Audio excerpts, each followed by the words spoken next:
The Steelers game was close. They only lost 28-24 at home. But that KC game they played at home. KC came into their crib in Baltimore, and they lost 14 on, it was like Sunday Night Football or Monday Night Football. It just wasn't even that close. And I think that a lot of the fingers are going to start getting pointed at Lamar Jackson. There's only so many times a quarterback has that MVP season. You know what I mean? Patrick Mahomes has been a great quarterback the last 3-4 years, but he only won MVP once. And I know that he was hurt last year, but even this year, he's not the front runner for MVP. So it's hard for a quarterback to replicate their MVP numbers, and that's what Lamar Jackson is being asked to do this year. Now, he has regressed a little bit. In 2019, he played 15 games. He posted 3,127 yards, 36 touchdowns, 6 interceptions, and an 82.3 quarterback rating. And in this year, his 15-game pace is not even close to the same efficiency.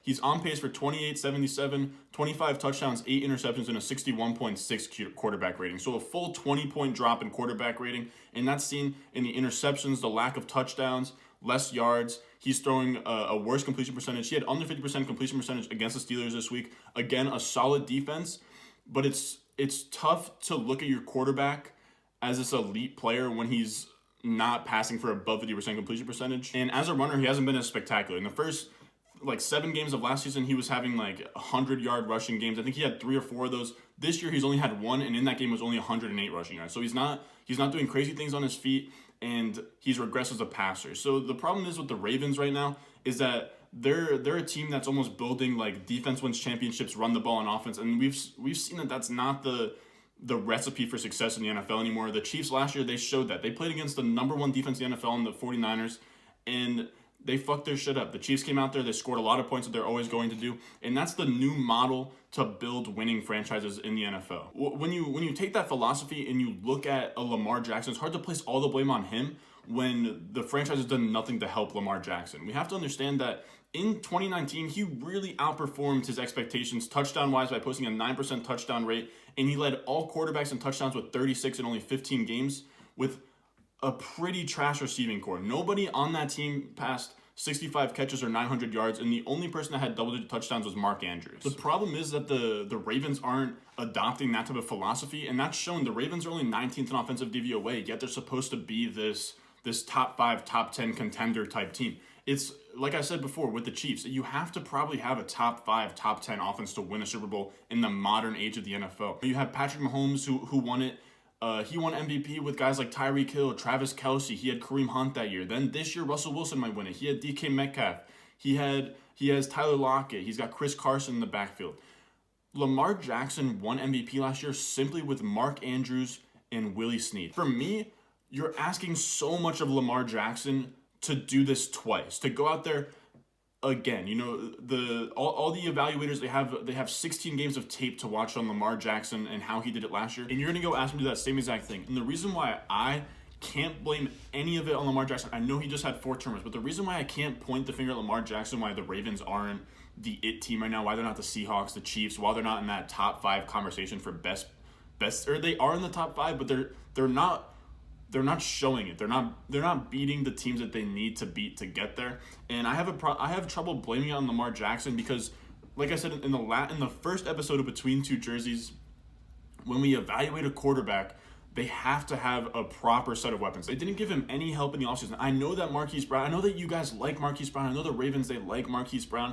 And he's a great wide receiver, but he's 170 pounds. He might be 180 on a good day.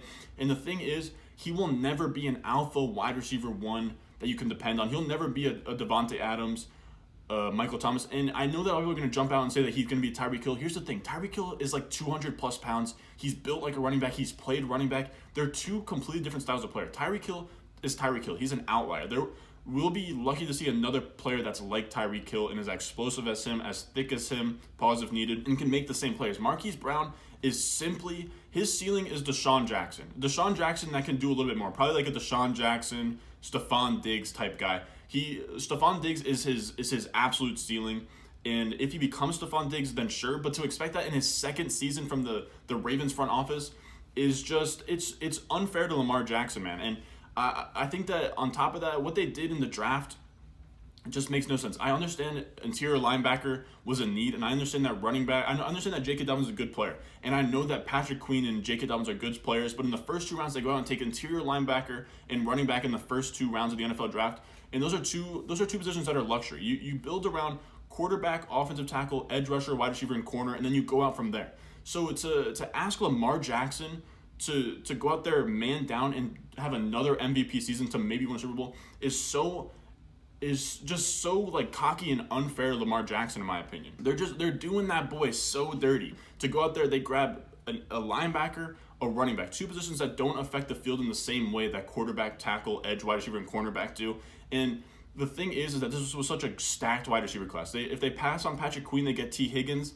They pass on J.K. Dobbins, they get a guy like Denzel Mims. I'm not saying that T. Higgins and Denzel Mims will save this offense, but at least just give this guy Lamar Jackson some help. It's so they're leaving him on an island almost, putting all the resources into the run game and the defense that they're expecting him to perform at an elite level with Marquise Brown and Mark Andrews. And I know that those are two good players, but then next up we have Willie Snead. The last play of the game where they lose to the Steelers was a pass to Willie Snead. You should never, your money play when you're down 4 from the 40-yard line, have to get into the fucking end zone because you can't kick a field goal, should never be let's draw up a play for Willie Snead. There should never be let's call Willie Snead's number on the last play of the game. That should never be the option. I know that they did grab Devin Duvernay in the 3rd round of the NFL draft, but that's not enough.